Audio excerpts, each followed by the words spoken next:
In mature engineering YouTube channel.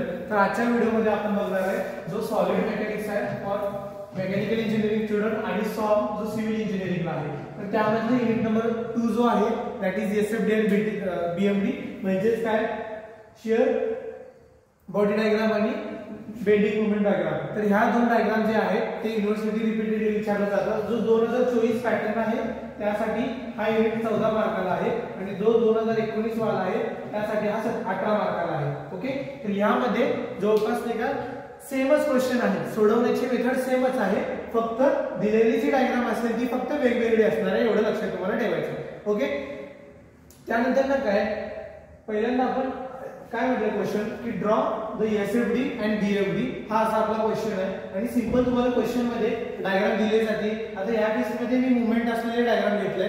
जर का तुम्ही दुसरे डायग्राम यूज करत असाल तर त्यामध्ये काय असेल ऍक्सियल जो डाउनवर्ड फोर्स लागतोय पॉइंट लोड तो असू शकतो, यूडीएल असू शकतो, यूव्हीएल असू शकतो। तर ह्या गोष्टी नाही का तुम्हाला तिथे बघायला मिळतील। ओके, तर आपल्याला स्टेप वाईज कसं सॉल्व्ह करायचं आहे आणि 7 ते 8 मार्क ह्या क्वेश्चन साठी कंपल्सरी येणार कसं सॉल्व्ह करायचं ते आपण बघणार आहोत। तर हा सिव्हिल आणि मेकॅनिकल साठी खूप इम्पॉर्टंट आहे। युनिट नंबर 2 जो आहे तो बेस्ड ऑन एसएफडी आणि बीएमडी आहे। कंपल्सरी हा काढायचा क्वेश्चन येतोच आणि हा 14 मार्काला कंपल्सरी येणारच आहे। ओके, ह्या पॅटर्नचाच क्वेश्चन असणार आहे, याच्यामध्ये कोणते पण डिफरंट पॅटर्न नाहीये। ओके, तर आपण न्यूमेरिकल बघूया। तर न्यूमेरिकल मध्ये बघू शकता तुम्ही ए बी सी डी असे 4 पॉइंट दिलेले आहेत। 2 पॉइंटला काय आहे, 2 पॉइंटला नाही का रिएक्शन दिलेलं आहे। ओके, त्या आणि 2 पॉइंट जो आहे बी आणि सी या ठिकाणी नाही का काय होत आहे, 2 मुवमेंट ऍक्ट होत आहे। आता तो मुवमेंट कसा होतोय असा लागतोय म्हणजे काय क्लॉकवाईज आहे, डायरेक्शन त्याची कशी क्लॉकवाईज आहे। सपोज काय करायचं तर तुम्हाला मुवमेंट ओळखता येत नसेल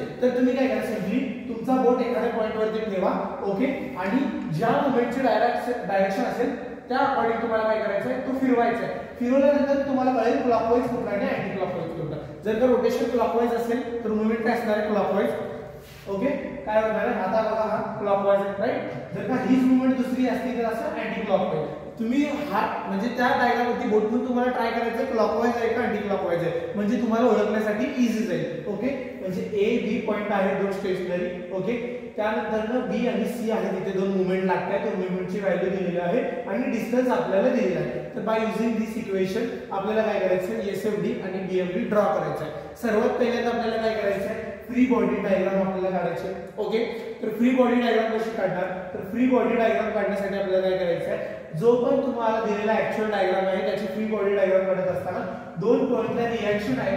ओके, तर त्या 2 पॉइंटला काय असणार आहे रिएक्शन येणार आहे that is RA for A point आणि आरडी ऍट डी पॉइंट आणि जो मोमेंट आहे बी आणि सी ला ते ऍज इट इज ठेवायचं। ओके, त्यानंतर आपल्याला काय करायचं आहे फर्स्ट केस काय असेल आपल्याला जो आपण एफबीडी काढलाय म्हणजे फ्री बॉडी डायग्राम त्या केस मध्ये आरए आणि आरडी ची व्हॅल्यू अननोन आहे।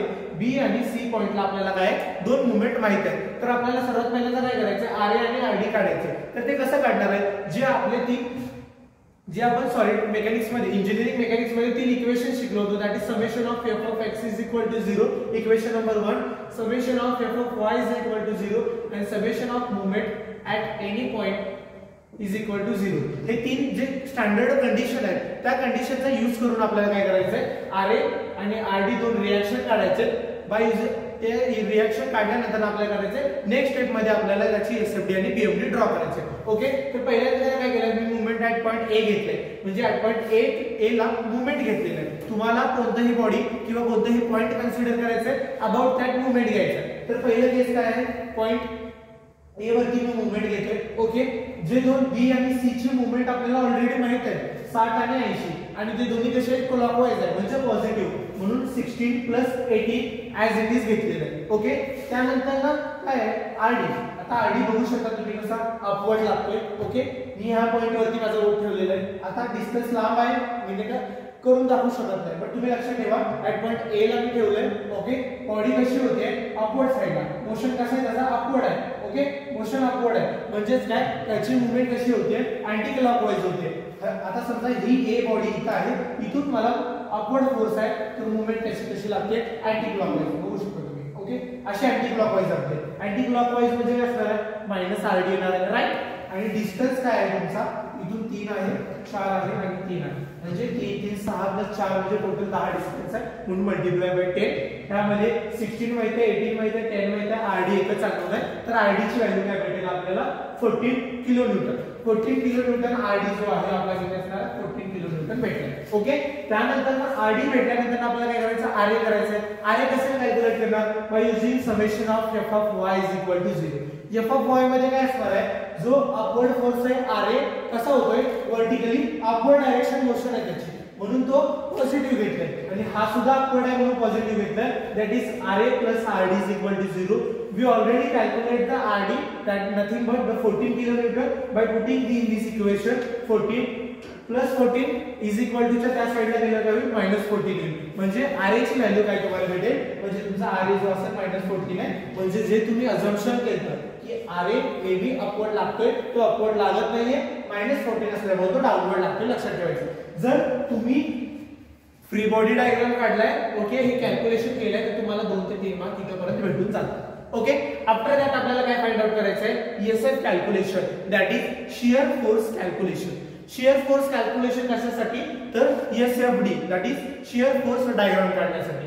शियर फोर्स कॅल्क्युलेशन कसं करायचं आहे आपल्याला ऑल पॉइंट कन्सिडर करायचे that is A B C D आणि चारही पॉइंटच्या लेफ्ट हँड साइडला आणि राइट हँड साइडला दोन्हीला आपल्याला काय करायचं आहे व्हॅल्यू कॅल्क्युलेट करायचं आहे. पहिला आहे A च्या लेफ्ट साइडला A पॉइंट आहे. A च्या लेफ्ट हँड साइडला कोणी दिसतंय कोणीच नाहीये म्हणजे काय असणार आहे A च्या लेफ्टला 0 असणार आहे राइट. A च्या राइटला आता हा A आहे ओके A पॉइंटच्या राइटला आलाय आपण इथे आहे A पॉइंटच्या राइटला आलाय मग लेफ्टला बघा कोण आहे RA आहे. RA किती आहे आपला RA किती आहे -14 म्हणून -14 घेतलं आपण राइट. त्यानंतर B पॉइंटला या B च्या लेफ्ट हँड साइडला कोण दिसते तुम्हाला बघा B च्या लेफ्ट हँड साइडला ओन्ली -14 दिसते म्हणून काय केलं -14 B च्या लेफ्ट साइडला. परत काय B च्या राइट साइडला B पॉइंट इथे आहे राइट साइडला आले लेफ्ट साइडला बघा कोण कोण आहेत एक आहे RA that is the -14 B च्या राइट साइडला आले.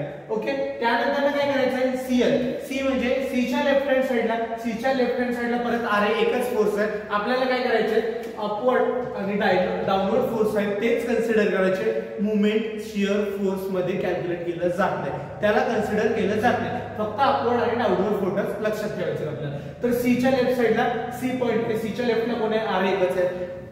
ओके सॉरी RA एकच आहे तर तो काय आहे वर्टिकली डाऊनवर्ड ऍक्ट होतोय नथिंग बट काय असणार आहे -14 असणार आहे. अगेन C च्या राइट साइडला काय असणार आहे C च्या राइट साइडला मी आलोय okay that is C of R.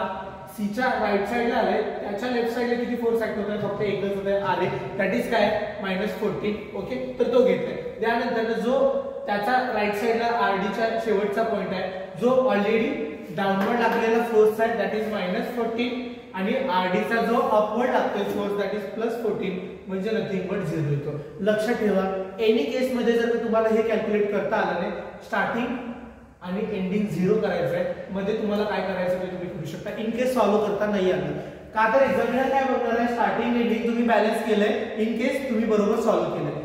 प्रत्येक व्हॅल्यू जर का एक्झामिनरनं पाहिलं नाही फक्त स्टार्टिंग आणि एंडिंग जर का 0 पाहिलं तर तुम्हाला ह्या केसमध्ये येणार आहे परत 2 मार्क SF कॅल्क्युलेशन साठी भेटू शकतात. ओके म्हणजे SF कॅल्क्युलेशन तुम्हाला होईल इझी होऊन जाईल. लक्षात ठेवा स्टार्टिंग एंडिंग 0 आलं पाहिजे म्हणजे तुम्ही केलेले हे जे कॅल्क्युलेशन आहे तो अगदी बरोबर. ओके म्हणजे स्टार्टिंग आणि एंडिंग काय लक्षात ठेवायचं आपल्याला 0 आणायचं आहे. म्हणजे ऍट दॅट पॉइंट A च्या लेफ्टला तुम्ही जे घेताय ते D च्या राइट साइडला जो आलाय तो 0 आला पाहिजे जेणेकरून तुमची जी सिस्टीम आहे जी बॉडी आहे ती इक्विलिब्रियम कंडिशन मध्ये आहे. ओके, त्यानंतर काय करायचं BM कॅल्क्युलेशन म्हणजे बेंडिंग मूवमेंट डायग्राम. तर याच्यामध्ये आपल्याला काय करायचं आहे मी तुम्हाला सांगितलं शियर फोर्स मध्ये दोनच फोर्स कॅल्क्युलेट होतात जे अपवर्ड लागतात ते आणि जे डाऊनवर्ड लागतात ते. But in case of bending मध्ये अपवर्ड डाऊनवर्ड आणि मूवमेंट हे तिन्ही पण आपल्याला कन्सिडर करायचे. ओके, तिन्ही फोर्स आपल्याला कन्सिडर करायचे अपवर्ड डाऊनवर्ड आणि मूवमेंट हे तिन्ही फोर्स आपल्याला काय करायचे कॅल्क्युलेट करायचे. तर पहिलं पॉइंट आहे या केस मध्ये पण मूवमेंट ऍट पॉइंट A कधी पण 0 असतो म्हणजे movement at point starting point आणि एंडिंग पॉइंट कधी पण 0 असतो. ही डायग्राम बघू शकता तुम्ही. ह्या डायग्राम मध्ये बघा स्टार्टिंग पॉइंट काय आहे माझा 0 आहे. ओके म्हणजे ऍट दॅट जो ऍक्सिस आहे त्या ऍक्सिस पासून सुरू होत आहे एंडिंग पॉइंट 0 आहे. म्हणजे लक्षात ठेवा SF कॅल्क्युलेशन आणि BM कॅल्क्युलेशन मध्ये कधी पण तुमची स्टार्टिंग पोझिशन आणि ending position at the end 0च असणार आहे म्हणजे ती डायग्राम इथेच क्लोज होणार आहे दोन्ही सिस्टम. ऍक्सिसच्या एंडलाच क्लोज होणार आहे, हे तुम्हाला कायमचं लक्षात ठेवायचं. ओके, तर बीएम ऍट पॉइंट ए काय असणार आहे 0, ऑब्वियसली 0 असणार आहे. बीएम ऍट पॉइंट डी काय असणार आहे, ओके इथे बघू शकता बीएम ऍट पॉइंट डी 0, हे तुम्हाला लिहूनच ठेवायचं. जरी एवढं लिहिला 1-2 मार्क भेटू शकता. ओके, त्यानंतरची सेकंड कंडिशन काय, अगेन लेफ्ट राईट साइड सगळ्याला बघायचं आहे. बीच्या लेफ्ट साइडला बीच्या लेफ्ट साइडला इथे बघू शकता, इथे जरा तुम्ही बघा बीच्या लेफ्ट साइडला आहे. ओके, तर बीच्या लेफ्ट साइडला काय आहे, बीच्या लेफ्ट साइडला 14 किलो न्यूटन जो अपवर्ड लागतोय तो इंटू 3 आहे. -14 आहे म्हणून -40 इंटू 3 म्हणजे हा कसा होता अँटी क्लॉकवाईज आहे म्हणून मायनस इंटू 3 -45 म्हणजे बीच्या लेफ्टला काय आला -48. बीच्या राईटला तुम्ही आला, बीच्या राईटला घेतला पहिल्यांदा -42 ऑलरेडी जे कॅल्क्युलेट केलंय तेवढंच असणार आहे का तर बी डिस्टन्स आहे. +16 का आला तर जो तुमचा +16 आहे ऍडिशनल तो याच्यामध्ये ऍड होतो, त्यामुळे आपण +16 केलेला आहे. म्हणजे आर ए किती होता आपला 14 इंटू डिस्टन्स किती आहे ए टू बी मध्ये 3 म्हणून -14 इंटू 3. ओके, +16 का केलं, मुवमेंट काय आहे आपला 16 आहे म्हणून आपण या पॉइंटला काय केलं मुवमेंट 16 केलं. ओके, कॅल्क्युलेट केल्यानंतर 18 येतो. ओके, त्यानंतर सी च्या लेफ्टला अगेन सी च्या लेफ्टला काही फोर्सेस नाहीये म्हणजे जो 14 इंटू 7 आहे. आर ए आहे, आर ए किती आहे -14 आहे इंटू 4 आणि 3 सी पॉइंटला काढतोय ना 4 आणि 3 किती झालं 7 म्हणजे -14 इथे बघू शकतो -14 इंटू 7 +16 का सीच्या लेफ्टला काय हा एक आर ए फोर्स आहे आणि प्लस क्लॉकवाईजचा मोमेंट आहे दॅट इज +16 दॅट इज -38 म्हणजे हे कॅल्क्युलेट केल्यानंतर तुम्हाला काय भेटेल -38 आन्सर भेटेल. त्यानंतर जो लास्ट जो आहे तुमचा सी ऍट राईट म्हणजे सीच्या राईट साइडला बघा, सीच्या राईट साइडला काय असणार आहे हा एक मोमेंट असणार आहे राईट साइडला, हा एक मोमेंट आणि हा एक फोर्स असणार आहे. अगेन -14 जो ऑलरेडी 38 कॅल्क्युलेट केले सी पॉइंटला तेवढाच असणार आहे, +18 केले +18 का हा एक मुवमेंट ऍडिशनली ऍड होतोय. ओके, सो त्या मुवमेंटला आपण इथे काय केले ऍड केलेला आहे. जो -38 आहे प्रीवियस तसाच ठेवलाय, +18 केलं 42 झालं. ऍट द एंड जो डी पॉइंट आहे एनी हाव तुम्ही कसंही कॅल्क्युलेट करा त्या कंडिशनला आन्सर 0च येणार आहे आणि तुम्हाला आन्सर 0च आणायचा आहे. आणि जे आता बीएमचे कॅल्क्युलेशन आले त्या बीएमचे यूज करून काय करायचे तुम्हाला बीएमडी काढायचे, एसएफचा कॅल्क्युलेशन करून एसएफडी काढायचे. आता या केस मध्ये मी फक्त जास्त स्पेस नसल्यामुळे मी फक्त एसएफडी काढलेला आहे by using that value. That is आता बघा इथे बघू शकता तुम्ही ए पॉइंट आणि बी पॉइंट काय डी पॉइंट काय असणार आहे 0 म्हणून ए आणि डी 0 आहे बरोबर. त्यानंतर काय आहे बीच्या लेफ्टला -42 आणि 18 -42 कसं असणार आहे खाली असणार आहे म्हणून -42 80 कुठं असणार आहे वर म्हणून 80 मी वर घेतलं. ओके, त्यानंतर काय तुम्ही बघू शकता सी आहे, सीच्या लेफ्ट हँड साइडला काय आहे -38 40 सीच्या लेफ्ट साइडला येणार -38 +48 2 वर येणार आहे आणि ऍट पॉइंट डी ला काय असणार आहे आन्सर एनी हाऊ 0 येणार आहे. ओके, तर हा आहे पूर्ण एसएफडी बीएमडीचा calculation. Step wise SF calculation करताना पहिल्यांदा फ्री बॉडी डायग्राम, त्यानंतर आरए आरबी आरडी आरसी जे पण रिएक्शन असतील ते रिएक्शन. थर्ड थिंग आहे एसएफचे कॅल्क्युलेशन. एसएफच्या कॅल्क्युलेशन मध्ये पहिला पॉइंट शेवटचा पॉइंटचा कॅल्क्युलेशन 0 असतो आणि तुम्हाला left hand side right hand side consider करून सॉल्व्ह करायचं आहे. त्यानंतर बीएम कॅल्क्युलेशन बेंडिंग मोमेंट घेताना upward force downward force moment तिन्ही कन्सिडर करायचे, स्टार्टिंग आणि एंडिंग पॉइंट 0 असणार आहे हा लक्षात ठेवायचा आहे. ओके, त्यानंतर तुम्हाला काय करायचं आहे जो तुमचा कॉन्ट्रा शियर किंवा कॉन्ट्रा फ्रॅक्चर असतो तो फाइंड आउट करायचा आहे. तर तो फाइंड आउट करण्यासाठी काय करायचं आहे कुठला पण एक पॉइंट घ्यायचा आहे बीएम कॅल्क्युलेशन मध्ये. मी पॉइंट घेतला आहे तुमचा आर पॉइंट म्हणजे आर बीएम ऍट आर मी काढतोय तो इज इक्वल टू 0 असणार आहे. -14 आहे -14 इंटू एक्स -14 कुठून आला तर हा समजा आता ई पॉइंट इथं आहे, हा डिस्टन्स मी समजा एक्स घेतलाय, हा -14 अपवर्ड लागणारा आरए रिएक्शन होता. तर -14 जो आहे आरए ऍज इट इज ठेवायचा आपल्याला एक्स का तर हा कॉन्ट्रा शियर किंवा कॉन्ट्रा फ्रॅक्चर जो असतो त्यातला डिस्टन्स आपण एक्स ऍज अ कन्सिडर करतो. तर ऍक्च्युअल कॉन्ट्रा शियर किंवा कॉन्ट्रा फ्रॅक्चर जो आहे तो आपल्याला फाइंड आउट करायचा आहे. तो एक्स असणार आहे +16 का तर बी साइड मध्ये जो मोमेंट आहे 16 तो घ्यायचा आहे. आता ई पॉइंट ईच्या आधीचे जे पण फोर्सेस आहेत ते ज्यावेळेस तुम्ही घेतात त्याचे साइन कन्व्हेन्शन घ्यायचे. तर तो साइन कन्व्हेन्शन घेतला +16. याच्यामध्ये x एकच अननोन आहे. ज्यावेळेस तुम्ही कॅल्सी मध्ये सॉल्व्ह करता त्यावेळेस तुम्हाला 4.285 समथिंग काहीतरी भेटतं. तो झाला तुमचा at the 8 point Contra shear आणि कॉन्ट्रा फ्लेक्चर. ओके, तर हा मेथड यूज करून तुम्हाला सॉल्व्ह करायचा. तर ह्या युनिट मध्ये मी तुम्हाला 2-3 इम्पॉर्टंट पॉइंट सांगतो जे तुम्हाला करून जायचे आणि 100% ते तुम्हाला एक्झामिनर मध्ये दिसणार आहे. ओके, तर पहिला आहे क्वेश्चन नंबर 4 आणि क्वेश्चन नंबर 5. याच्यावरती क्वेश्चन असणार आहे और क्वेश्चन नंबर 6 आणि क्वेश्चन नंबर 7 असणार. ओके, तर यामध्ये काय असणार आहे तर तुम्हाला यामध्ये काय भेटेल तर इथं पहिल्यांदा समजा एसएफडी बीएमडी भेटले. एसएफडी बीएमडी ऑल सगळे तेच असणार आहे. बट इथं काय असणार आहे सिम्पली सपोर्टेड असणार आहे. सिम्पली सपोर्टेड म्हणजे त्यामध्ये अपवर्ड फोर्स डाउनवर्ड फोर्स एवढंच असणार आहे. बट इकडे काय असणार आहे यूडीएल किंवा यूबीएल असू शकतो. शक्यतो यूडीएलच असणार आहे 100%.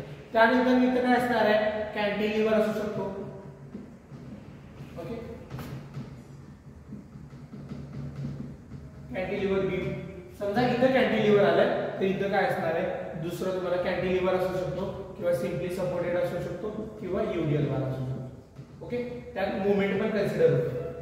ओके, म्हणजे लक्षात ठेवायचं एक सिम्पली सपोर्टेड ट्राय करून जायचं आहे सॉल्व्ह करायचं.